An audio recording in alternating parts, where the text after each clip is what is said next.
मैं नैब तरामीम से फायदा नहीं लूंगा, इमरान खान का बयान हल्फी। सुप्रीम कोर्ट में चीफ जस्टिस उमराता बंदयाल की सरबराही में नैब तरामीम के खिलाफ केस की समाअत हुई। चीफ जस्टिस ने इमरान खान के वकील को मुखातिब करते हुए कहा, इन तरामीम से आपके मौकिल को भी फायदा हो सकता है। वकील ख्वाजा हारिस ने जवाब दिया, नैब तरामीम के तहत इमरान खान के मुकदमात का दिफा बहुत आसान था, मगर इमरान खान ने नैब को बयान हल्फी के जरिए आगाह कर दिया है कि वो तरमीमी कानून से फायदा नहीं लेना चाहते। इमरान खान की अब भी इस्तदा है नैब तरामीम कालअदम करा दी जाएं, जिसके बाद फरीकीन के दलाइल मुकम्मल होने पर सुप्रीम कोर्ट ने फैसला महफूज कर लिया। कौम के लीडर को गैर कानूनी तौर पर कैद हुए पूरा महीना गुजर गया। हकीकी आज़ादी के हकीकी लीडर चेयरमैन तहरीक इंसाफ और साबिक वज़ीर आज़म इमरान खान को गैर कानूनी तोशाखाना फैसले और इसके बाद गैर आईनी साइफर केस में कैद हुए 1 महीना गुजर गया।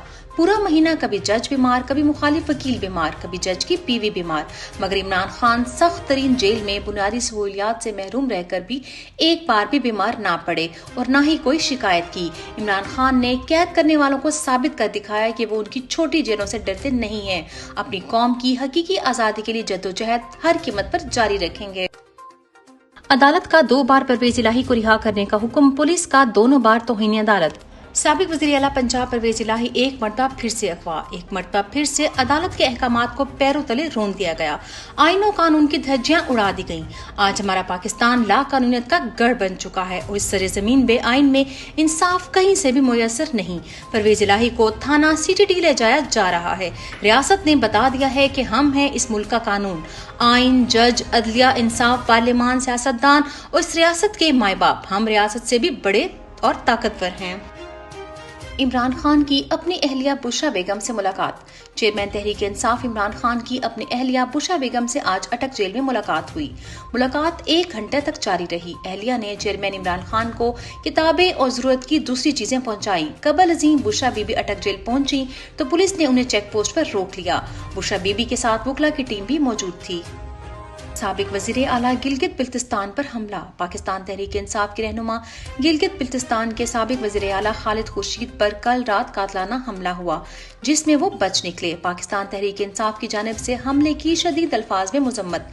चंद रोज कबल इतलात थी कि खालिद खुर्शीद की बतौर साबका वज़ीर आला मिलने वाली सिक्योरिटी भी वापस ले ली गई थी। खालिद खुर्शीद अपने हल्के में आइंदा चंद रोज में होने वाले ज़िमनी इलेक्शन की मुहिम भी चला रहे हैं और मुखालफीन अब शिकस्त के खौफ से ऐसे ओछे हथकंडों पर उतर आए हैं।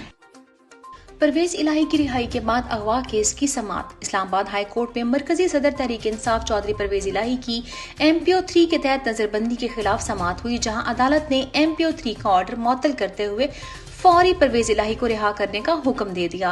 दूसरी तरफ लाहौर हाई कोर्ट में भी परवेज इलाही की रिहाई के बाद दोबारा गिरफ्तारी के खिलाफ समाअत हुई। अदालत ने हुक्म अदूली पर सुप्रीटेंडेंट अटक जेल CCPO रावलपिंडी को तौहीन अदालत का शोकाज नोटिस जारी कर दिया। अदालत ने कहा, जब हुक्म जारी हुआ था तो आज परवेज इलाही को पेश क्यों नहीं किया गया। परवेज इलाही को कल हर सूरत पेश किया जाए। अदालत का दोबारा हुक्म, समाअत कल तक मुलतवी कर दी।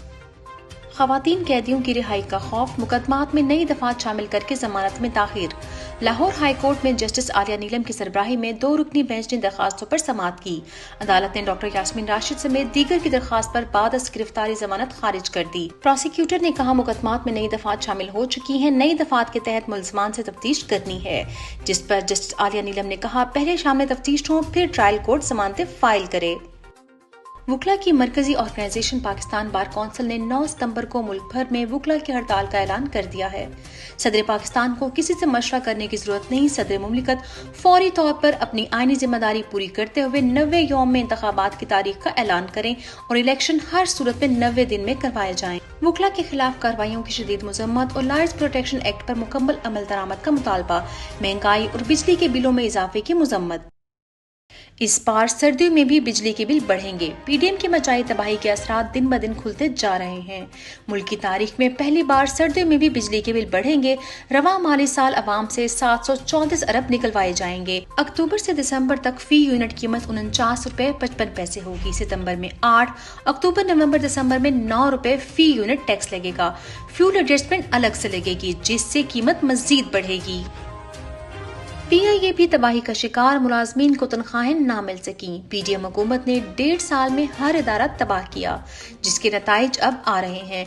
FBR की जानिब से अकाउंट्स मजबूत होने के सबब PIA के ग्रुप 1 ता 4 के मुलाजमीन और अफसरान को रवा माह की तनख्वाहें अब तक अदा नहीं की जा सकी, जबकि ग्रुप 4 से ऊपर के अफसरान की तनख्वाहें भी इल्तवा का शिकार हैं। डबल सेंचुरी के बाद भी चीनी की कीमत को ब्रेक ना लगी, मजीद इजाफा हो गया। कई शहरों में डबल सेंचुरी के बाद भी चीनी की कीमतों में इजाफा नहीं रोका जा सका। गुज़िश्ता रोज कोयटा में 1 किलो चीनी पर 15 रुपए बढ़े, आज मजीद 15 रुपए का इजाफा हो गया। फी किलो कीमत 220 रुपए तक जा पहुंची। 4 रोज में चीनी की कीमत 40 रुपए बढ़ चुकी है, जबकि चमन कोयटा से भी आगे है, जहां फी किलो चीनी 230 रुपए में फरोख्त की जा रही है।